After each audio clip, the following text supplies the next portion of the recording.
ازاي بدأت مشروعي بمبلغ بسيط قوي ومن البيت، وبجد بالمبلغ البسيط ده قدرت ان انا احقق مكسب كويس قوي، وحسيت ان انا عملت حاجة حلوة قوي لنفسي، وبدأت ان انا اعتمد على نفسي في الوقت ده.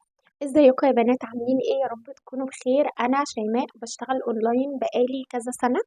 انا مش فاكرة السنة اللي بدأت فيها بالظبط، بس يعني الحمد لله اشتغلت اونلاين، جربت كذا حاجة، حبيت الشغل. اهم حاجة ان انتي تعملي الحاجة اللي انتي بتحبيها، مش مجرد ان انتي بتشتغلي عشان تجيبي فلوس وخلاص.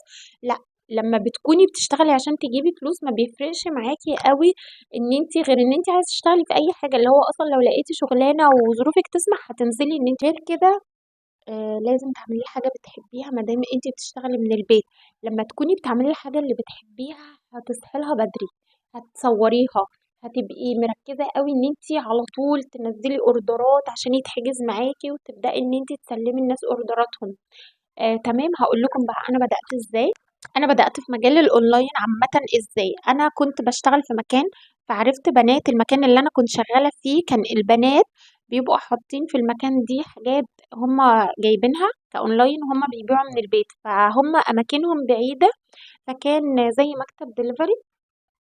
فمكتب الدليفري ده كانت البنات اللي بتبيع اونلاين بتيجي تحط فيه الحاجة، والبنات اللي من بعيد بتيجي تستلمها. ان انا كنت عايزة شغل في الوقت ده، ان انا اقعد ويكون ابني معايا. كان ابني ساعتها في الحضانة او لسه في سنة اولى، فبياخد دروس.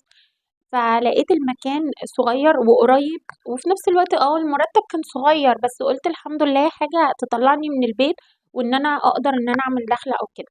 فاتعرفت على البنات دول، كانت البنات بتيجي تستلم، فلقيتهم بيقولوا لي على شغل الاونلاين والمصانع اللي بيجيبوا منها، وشفت الخامات وكده، فبدأوا يعرفوني على مصانع وقالوا لي تعالي نطلب مع بعض ونجيب اوردرات. كنا 3 بنات بالظبط اشتغلنا مع بعض، كلنا كنا بننزل نفس الحاجة من نفس المصنع، وكل واحد ربنا كتب له رزقه.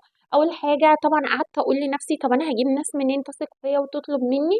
لا، انا سبتها على ربنا. قالوا لي سيبها على ربنا ونزلي الشغل وربنا هيكرمك. فانا اتكلت على الله برضو، وقلت ان شاء الله ربنا هيكرمني بقى وزي ما تيجي.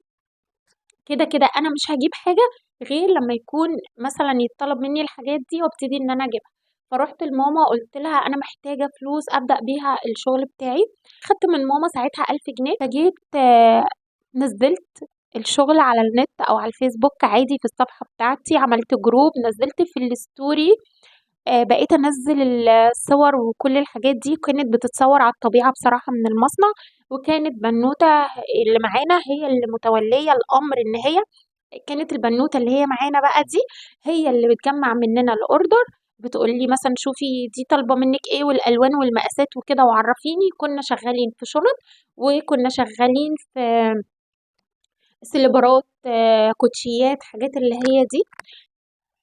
المصنع بقى كان بيطلع لنا الفاتورة، انت حسابك كذا وانا حسابي كذا وانت حسابك كذا. تمام، كنا بنجمع طبعا اولا تمن الاوردر، لازم أن يكون معاكي تمن الاوردر، مش بيوصلك اوردر وبعدين تدفعي عند الاستلام وكده. لا، المصانع مش شغالة كده خالص، مش زي